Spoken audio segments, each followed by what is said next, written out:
We hear, "Blind! Blind!" Oh, what is it?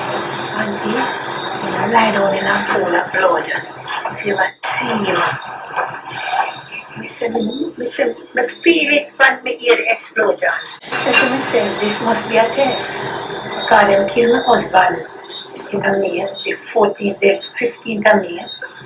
Then my first son died the 12th of December and buried the 20th of January this year.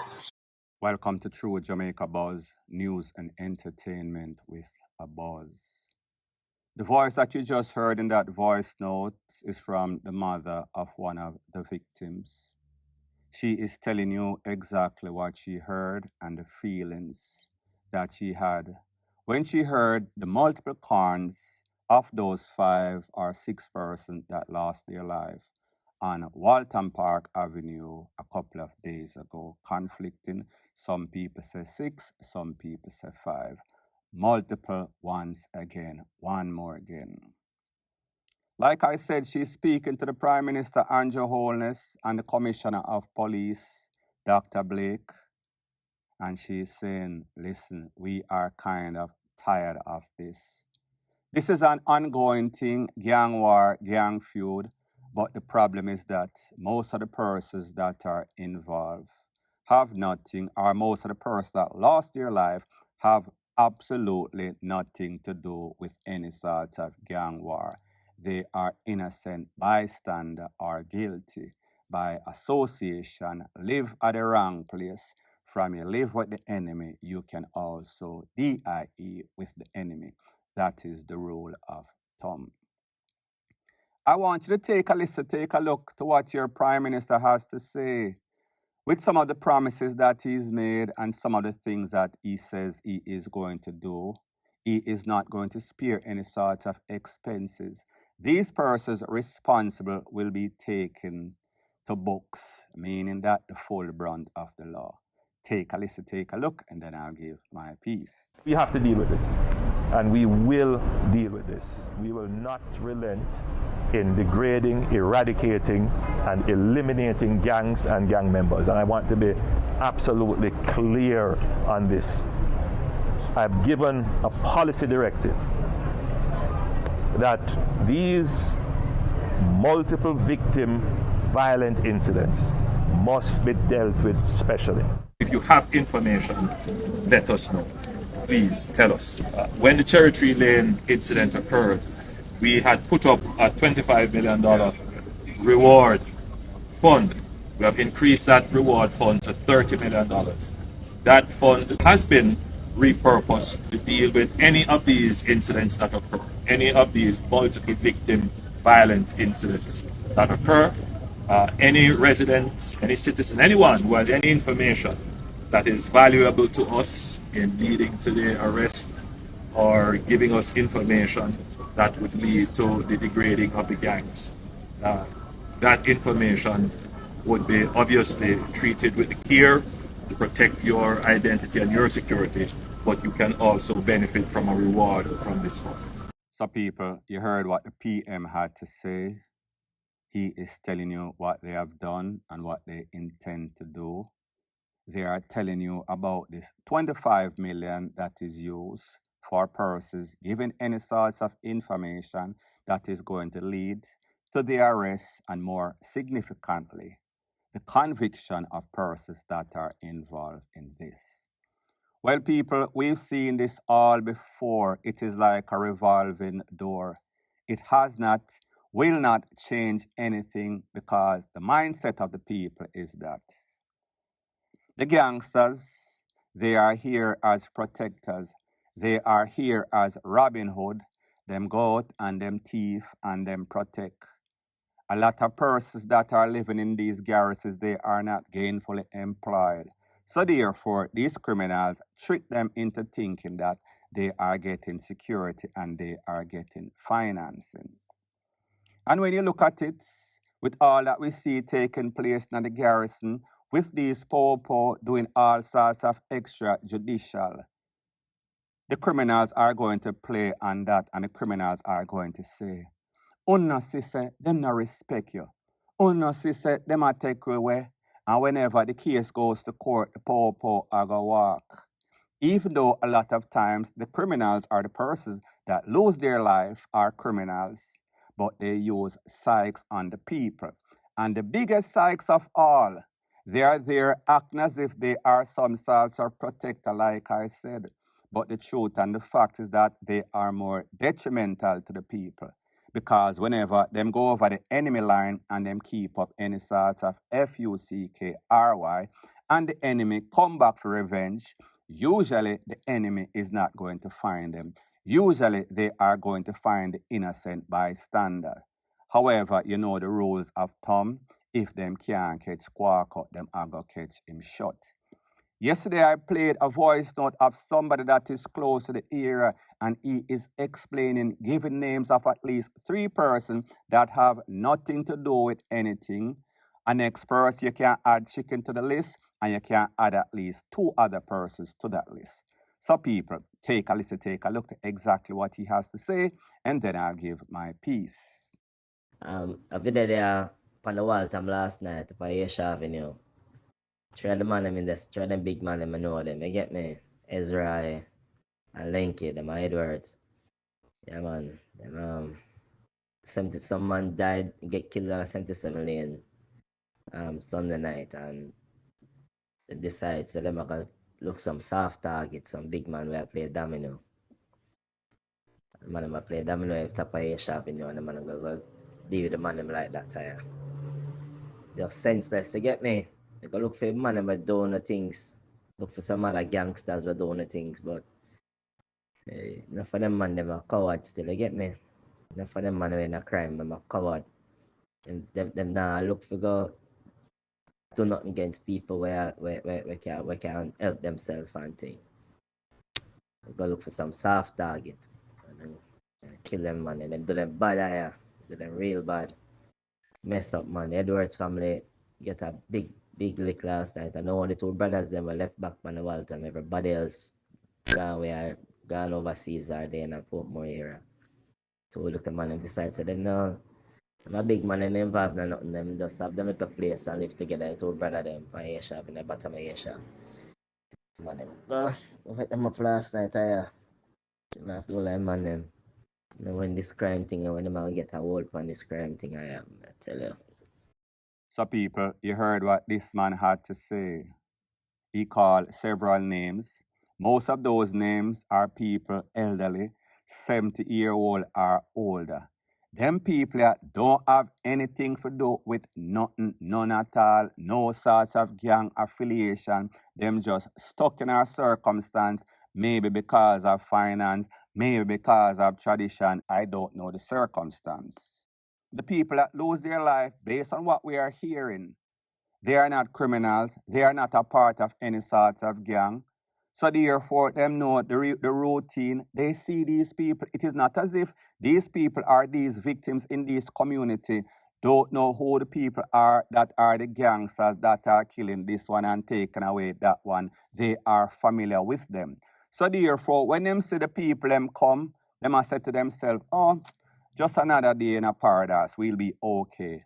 But it is not so, because based on information, like I said, a day before, Sunday to be specific, somebody lost their life on, I think, 77 lane. So therefore, 77 lane come back, they are 2 later, and take away 6 or 5 from 75th. People, it is just an ongoing problem, and until these people put down them foot and stop facilitating these people, until the government of Jamaica can actually protect the citizens from these terrorists, it is going to be the same old song, point blank and period. So the next thing that is popping in the news, it is called A Man is Just a Man is Just a Man, and a thief is just a damn thief. I am speaking about a JDF soldier that is being accused, implicated in an online phishing scam that fleeced the NCB Bank and accounts for about 47 million plus, investigated by MOCA. Based on information, it is said that this scam has been going on from about April of 2022 to about June of 2022. So therefore, 2 years plus, don't know if it was an ongoing investigation and they've just wrapped up or completed the investigations, found out who the suspects are, including the soldier from the JDF. It is said that he was arrested, taken to some sort of house in a Kingston. His property was searched. They recovered all sorts of documentation, all sorts of electronic devices, I guess computer, phone, whatever devices that they use for the phishing. I think phishing is when them send you some sorts of notification, either by email or through your WhatsApp or to wherever. Not too sure, not an expert on it. And then you click on the link, you click on the bait, and then they get your information, password, cookie, whatever else that they use. And then they transfer your money from out of your account, transfer it to a next account that is NCB affiliated, and then transfer it from those affiliated accounts onto some other accounts externally. That is based on what the MOCA investigations have to say. An ex-individual was also picked up. More than likely, the soldier was not the brainchild. The soldier is just implicated, a part of the criminal, sophisticated organization to fish money online. That is based on what MOCA said. So people are going to say to themselves, then hold on a minute. Soldier in a robbery, soldier in a fraud, soldier in a fishing. People, come on. Don't you realize what is going on in Jamaica? It is all about greed. It is all about self-gratification. People have come to the realization that, listen, the little pay where me get cannot afford me the lifestyle that I want to live like a rock superstar. So therefore, I am going to resort to the thievery. So people have said to themselves now, hold on, JDF soldier involved in all sorts of robbery. We have to take into consideration that, listen, these young youths, most of the time, them sign up for the JCF and them sign up for the JDF. It is because probably they cannot get any sort of other job. As it pertains to the JCF, some people sign up for the JCF because they want to go up on the road, go to ticket, or they want to go in a drug enforcement because they have ulterior motive of thieving. So I say this to say that if you are a thief and you go in the organization, whether it is a credible organization or not, and your ulterior motive is to do bad. A lot of times, I am thinking in the case of this soldier, he probably going at the JDF, did not know where to turn. While he was in the JDF, he buck up on some scammer friend that he probably knew from school or knew from some sort of university or college. And them said to themselves, then hold on, you upon the job all these hours and you're only making that. So therefore, they offer him a better situation financially and he is going to take it. And you say to yourself, then hold on, oh, I'm a soldier and I'm a scam. If I'm a scam and I get millions from the scamming, he should leave. No, you cannot just pack up and leave the JDF or the JCF like that. Once you're assigned for a couple of years, if you left a runway, them will come lock you up and put you in the prison down at Up Park camp. So the moral of the story is that a thief is just a thief, a man is just a man. When it comes to greed, there is no set of persons that are not caught up or cannot be caught up. If your mind is not strong, if you don't have options, or if you're just a damn criminal. Point blank and period. So the next thing that is popping in the news, I am sure that when the mother and fathers of Mr. Linford and Mr. Hutchinson, when they were born, the family had hopes and aspirations that they could probably turn out to be something, a lawyer, law officer of Linford and Hutchinson. They did not know that it is going to be the thievery office of Linford and Hutchinson. I am speaking about two brothers, obviously different fathers, that were implicated and charged for armed robbery. They are from a place that is called Lawrence Tavern, which would be rural St. Andrew, don't quote me. Based on the Popo report, it is said that a couple of days ago, Mr. Linford was out on a prowl, a thievery mission, A lady was coming home from work with her handbag, her jewelry, possession. She was pounced upon as she walked along the streets of Stony Hill by Mr. Linford. He took away her cash and everything, all sorts of goodies. That lady went to the power station, filed a formal report, told them who robbed her, apparently Mr. Linford. Have a reputation of robbing people in that era, I am assuming, because in a few short days, the popo went and they picked him up or caught him, found him somewhere. I guess they showed some sort of picture of one of his previous arrests.